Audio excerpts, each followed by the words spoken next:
Hello, friends. Salutations, chers amis. Nous poursuivons notre série sur certains des défis spécifiques auxquels l'Église adventiste du 7e jour et ses enseignements bibliques sont confrontés aujourd'hui. L'une des vérités bibliques les plus mal comprises et pourtant d'une importance vitale concerne le service du sanctuaire et la justification par la foi. Le service du sanctuaire terrestre, donné par Dieu à Moïse, est une copie directe de ce qui se trouve au ciel.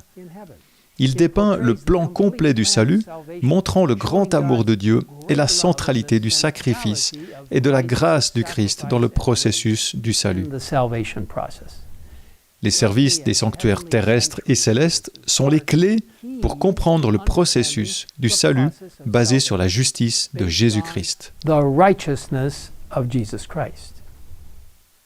Vous voyez, les adventistes du 7e jour devraient être les premiers à mettre en évidence Jésus et sa justice. Que personne ne nous dise que nous sommes légalistes. Nous sommes remplis de la justice du Christ, qui est le cœur même du message des 3 anges d'Apocalypse 14. L'Église adventiste croit que l'œuvre de la première section du sanctuaire a été achevée au Calvaire, lorsque le Christ est mort en tant qu'agneau.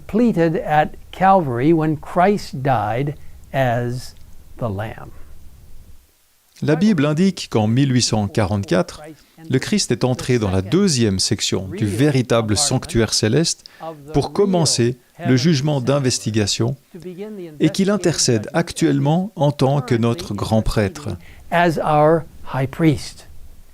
Le service du sanctuaire montre le ministère complet du Christ, élevant sa justice justifiante et sanctifiante comme notre seul chemin vers la vie éternelle.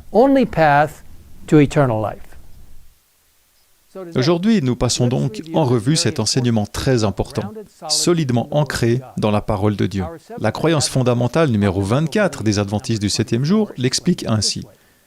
Il y a dans le ciel un sanctuaire, le véritable tabernacle dressé par le Seigneur et non par un homme. Dans ce sanctuaire, le Christ accomplit un ministère en notre faveur, mettant ainsi à la disposition des croyants les bienfaits découlant de son sacrifice rédempteur offert une fois pour toutes sur la croix. Lors de son ascension, il fut intronisé comme souverain sacrificateur et commença son ministère d'intercession après son ascension. En 1844, au terme de la période prophétique des 2300 jours, il entra dans la seconde et dernière phase de son ministère de réconciliation. Celle-ci consiste en une instruction du jugement qui prépare l'élimination définitive du péché. Cette œuvre était symbolisée par la purification de l'ancien sanctuaire hébreu le jour des expiations.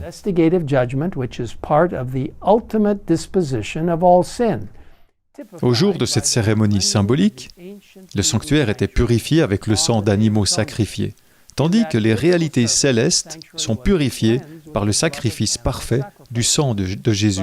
L'instruction du jugement révèle aux intelligences célestes quels sont, parmi les morts, ceux qui dorment en Christ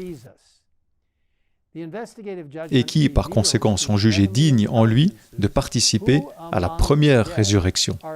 Cette instruction du jugement fait aussi apparaître ceux qui, parmi les vivants, demeurent en Christ, gardant les commandements de Dieu et la foi en Jésus, prêts par là même et en lui à être transmués et introduits dans son royaume éternel. Ce jugement réhabilite la justice de Jésus en sauvant ceux qui croient en Jésus. Il proclame que ceux qui sont restés fidèles recevront le royaume. L'achèvement de ce ministère du Christ marquera l'expiration du temps de grâce pour l'humanité avant sa seconde venue.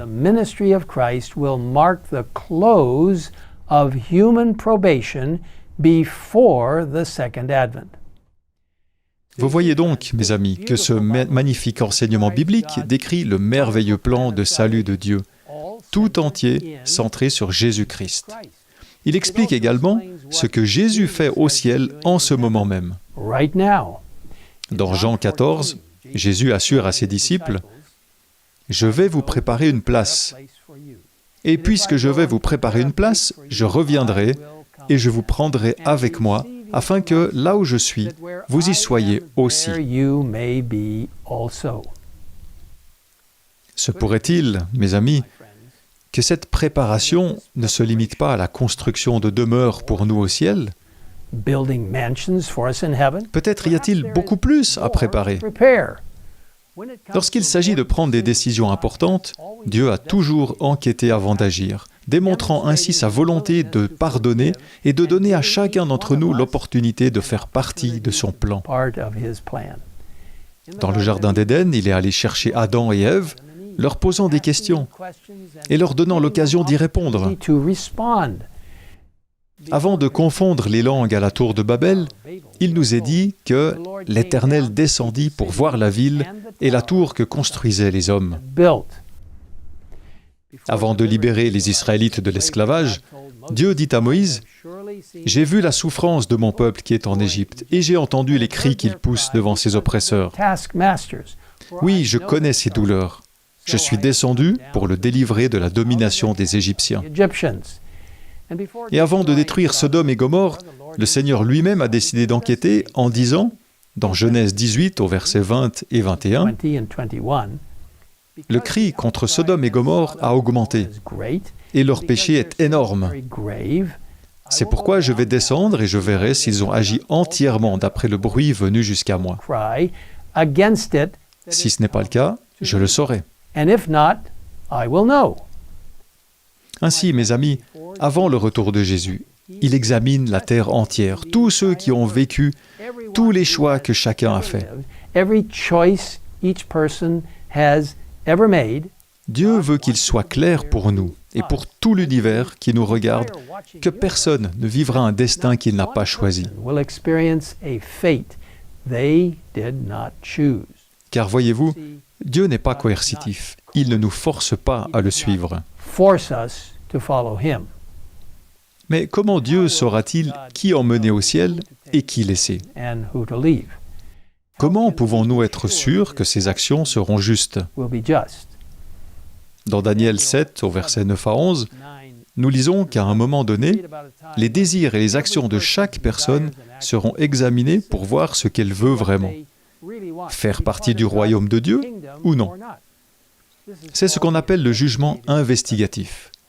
Dieu pourrait examiner le cas de chaque personne en privé et simplement dire à tout le monde de lui faire confiance, mais il ne le fait pas. Dieu ouvrira les livres d'histoire pour que nous puissions voir par nous-mêmes. Il permet à tous les habitants du ciel de participer au processus, en s'assurant qu'il a été juste envers chacun. Il est ouvert et honnête. Il ne cache rien. C'est ainsi que fonctionne le royaume de Dieu. En ce moment même, Jésus est dans le sanctuaire céleste, un véritable sanctuaire céleste, travaillant à réconcilier l'humanité avec Dieu et à déterminer qui veut faire partie du royaume éternel de Dieu. Lorsque ce travail sera terminé, Jésus reviendra pour nous ramener à la maison et nous le rencontrerons dans les airs, ses pieds ne toucheront pas cette terre. Nous, les vivants, et ceux qui sont morts en Christ, ils ressusciteront les premiers, puis nous ressusciterons après eux, et nous serons avec le Seigneur pour toujours. C'est ce que nous dit 1 Thessaloniciens 4. Comme vous le voyez, chers amis, cette solide croyance biblique nous donne l'occasion de plonger profondément dans la parole de Dieu pour comprendre l'œuvre très importante que le Christ accomplit en ce moment même en notre faveur. Et je me réjouis d'examiner ce sujet avec vous dans de prochaines vidéos. Remercions ensemble le Seigneur d'être un Dieu juste et équitable, un Dieu qui nous aime, qui se soucie de nous, et un Dieu qui un jour rétablira tout. Prions ensemble. Père Céleste, descends sur nous alors que nous comprenons cet incroyable plan de salut, alors que nous comprenons que le service du sanctuaire a été organisé et formulé pour nous aider à comprendre le processus du salut. Que le Christ est le centre de tout dans le sanctuaire et que Jésus intercède maintenant pour nous en tant que notre grand prêtre et qu'il reviendra bientôt dans ses robes royales pour nous ramener à la maison pour être au ciel avec lui. Et maintenant, Seigneur, aide-nous à comprendre cette belle doctrine d'une manière plus complète et magnifique, alors que nous réalisons l'amour, la justice, l'attention, la miséricorde et la grâce de notre merveilleux Seigneur et Sauveur Jésus-Christ, au nom duquel nous demandons tout cela. Amen. Amen.